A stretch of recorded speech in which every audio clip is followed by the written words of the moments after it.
It's Central Valley Business. I'm your host, Steve Walling. My guest for this segment is Susan Bechara. Yes, correct. Welcome to the show. And Thank Lisa? Tortillas. How do you say that? Tortillas. Tortillas. Okay. Now, we're talking about at-risk youth. Yes, sir. Talk to me about at-risk youth and your involvement with this.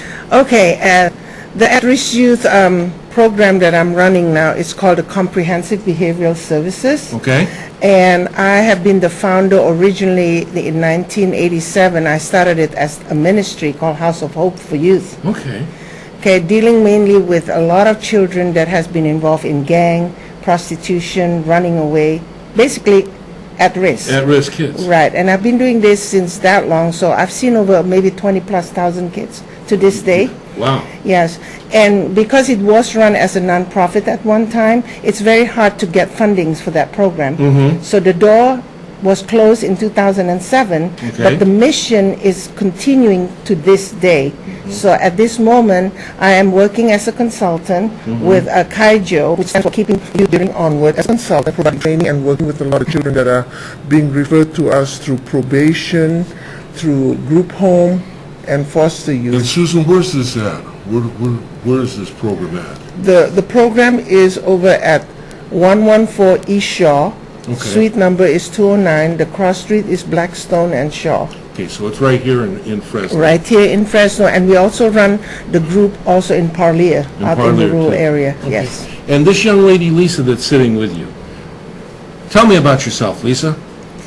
My name is Lisa, and I've been with Susan for quite a while. Yeah? And I just help her out with the youth. Okay, I so you- volunteer with her. You work with her as an associate working with the youth. Yes. Okay, Lisa, in the youth that you deal with, what is the most outstanding characteristic that you normally see? You know, is it anger? Is it rejection? What do you see in the majority of young people that you deal with? Actually, it's a mix of both. Mix of both? Yes. Okay. And Susan, now you've been doing this for 30-some years. 30+ years, yes. Yeah. And in this whole process, dealing with young people at risk, as a parent, what is the thing that as a parent that I want to be most aware of when I'm looking at my children?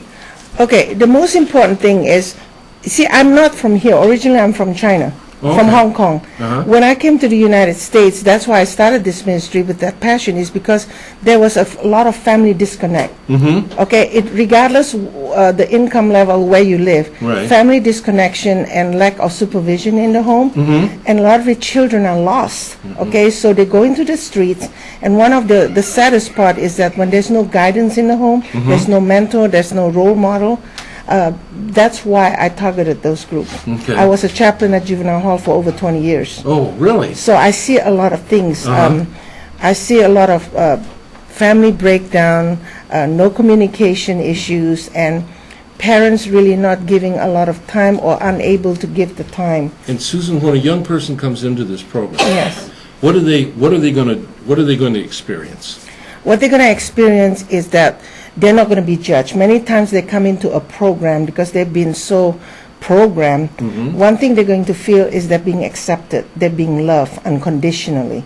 Just for being the person. Just being the person who they are, because we Right. use biblical principle. Uh-huh. Being a Christian, a very strong Christian myself, that is the approach that we look at, so that they can trust us and they can open up. And that's how we want them to feel welcome. How's this work for young people? Is it working pretty good? It's been tremendously very, very effective. Yeah. And I won't lie to you and say it's 100% success. It's a long-term process of healing. We don't call it recovery. You call it healing? It's a healing process. Then the recovery can begin to start in the family. Lisa, I'm going to ask you, did you go through the program originally? Is that how you got associated? Actually, my kids. Your kids? Yes. Okay, so you've been intimately associated with them. Yes. How are your kids doing these days? Actually, they're all in college. They're Wow, doing really that's good. powerful stuff. You got a lot of successes like that? We got a lot of success. We also got a lot of sad stories. I'm just going to be very honest. In Right. that population, Yeah. very, very successful. Those that choose to. That's why we're based on accountability, responsibility, and consequences. My program, you can call it old school. Okay. Okay, we are very structurally wanting these children to not feel like they're a victim. They have to learn how to be accountable for their action. Personal responsibility. Exactly. Okay. Being responsible to take care of the problem, or there will be consequences. But there's also good and bad consequences. That's But right. we're focused basically on that model. Okay, once again, where are you located? How do we get a hold of you? First thing, they can call me. My phone is 24/7. My cell phone 349-6125, area code 559. Say that again. 559 area code 349-6125. Okay. And we got a short film. We're going to close out this segment. I want to thank you for being on the show. I want to thank you for what you're doing. And Bill's going to cue this up, and you can watch this as we go to the next break.